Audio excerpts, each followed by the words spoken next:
இன்றைய தினசரி மன்னா. Praise the Lord. கர்த்தருடைய பரிசுத்த நாமத்துக்கு மகிமை உண்டாவதாக. புதிய நாள், புதிய நம்பிக்கைக்கு உங்களை அனைவரும் வரவேற்கிறேன். இன்றைக்கு நம்ம தியானிக்க போகிற கர்த்தருடைய வேத பகுதி 2 கொரிந்தியர் 13ஆம் அதிகாரம் 11வது வசனம். கடைசியாக சகோதரரே, சந்தோஷமாயிருங்கள், நற் சீர் பொருந்துங்கள், ஆறுதல் அடையுங்கள், ஏக சிந்தையாயிருங்கள், சமாதானமாயிருங்கள். அப்பொழுது அன்புக்கும் சமாதானத்துக்கும் காரணராகிய தேவன் உங்களோடு இருப்பார்.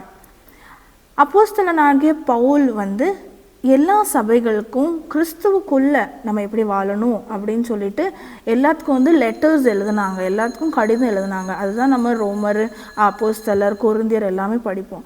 அதே மாதிரி கொரிந்தியருக்கு எழுதின நிருபத்தில் அவங்க அவங்களுக்கு எண்டிங் நம்ம இயேசுவுக்குள்ள வசனத்துக்குள்ள கிறிஸ்துவ வாழ்க்கை எப்படி இருக்கணும் அப்படின்னு சொல்லிட்டு அந்த கைடன்ஸ் கொடுத்துட்டு கடைசியாக லைஃப்க்கு மெயின் கைட்லைன்ஸ் சொல்கிறாங்க. கடைசியாகன்னு சொல்கிறாங்க, சகோதரரே, சகோதரினா எல்லாருமே சகோதர சகோதரிகளே, சந்தோஷமாக இருங்கள். மெயின் என்னென்னா, இன்னொரு வசனத்தில் நம்ம படிப்போம், திரும்ப நான் சொல்லுகிறேன், சந்தோஷமாக இருங்கள். ஏசப்ப பிள்ளையாக இருக்கும், நம்ம ஏசப்போட வசனம் நம்மகிட்ட இருக்குது, ஏசப்ப நம்ம கூட இருக்காங்கன்னு ஒரு தைரியம் இருக்குது. ஆனால் சூழ்நிலை மாறப்போச்சு, நம்ம சந்தோஷமே அப்படியே அந்த சூழ்நிலை கூட போயிடுற மாதிரி இருக்குது. ஆனால் ஏசப்ப என்ன சொல்கிறாங்க தெரியுமா? புரோதாஜி ஜனங்கள் தான் அப்படி இருப்பாங்க. ஏசப்போட மற்ற அவங்களுக்கு நல்லது நடந்துதான் சந்தோஷமாக இருக்காங்க, ஒன்றும் நடக்கலான்னு அவங்க துக்கமாக இருப்பாங்க. ஆனால் ஏசப்போட பிள்ளைகள் நம்ம எப்போவுமே சந்தோஷமாக இருக்கணும்.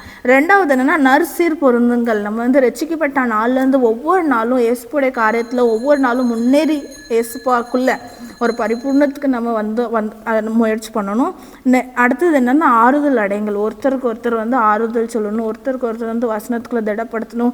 ஒருத்தர் நம்ம விசுவாசிக்குள்ள ஏசப்ப பிள்ளைகளுக்குள்ளே ஒவ்வொருத்தருக்கு கை கொடுத்து உற்சாகமாக முன்னேற்றணும். அடுத்தது என்னென்னா, ஏக சிந்தையார்கள். பிசாசு ஆனவன் ஏசப்பா ராஜ்யத்தை கெட்டதுக்கு நம்ம ஒரு முகமாக வரப்போச்சுல, ஒரே ஒரு காரியத்தை தான் உள்ளே கொண்டு வாங்க. அது என்னென்னா, ஒரு மனம் கெடுத்துருவாங்க.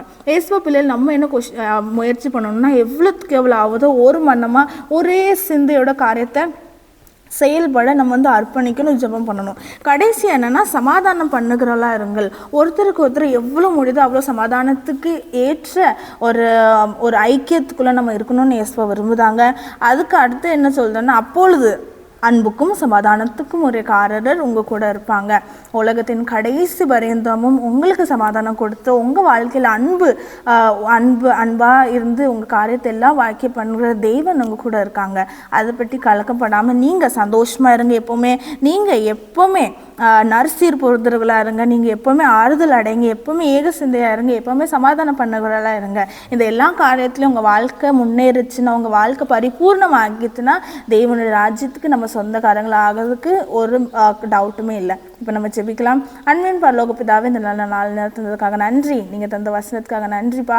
நீங்கள் இந்த வசனத்தின் மூலம் எங்களை பேசுனதுக்காக நன்றிப்பா. நாங்கள் ஒவ்வொரு நாளும் உங்கள் வசனத்தின் அடிப்படையில் வாழ்ந்து ஏசுப்பா, நீங்கள் எங்கள் கூட இருந்து நீங்கள் எந்த சித்தத்தில் எங்கள் பூமியில் அனுப்பியிருக்கீங்களோ அந்த சித்தத்தை நிறைவேற உங்கள் ராஜ்யம் கட்டி மகிமா ஏசுப்பா, உங்கள் ராஜ்யத்தை நாங்கள் பார்க்கணும் ஏசுப்பா. நீங்கள் அப்படி கிரியை பண்ண போகிறக்கா நன்றி ஏசுப்பா. இயேசுவின் நாமத்தில் ஜெபிக்கிறோம் பிதாவே, ஆமென்.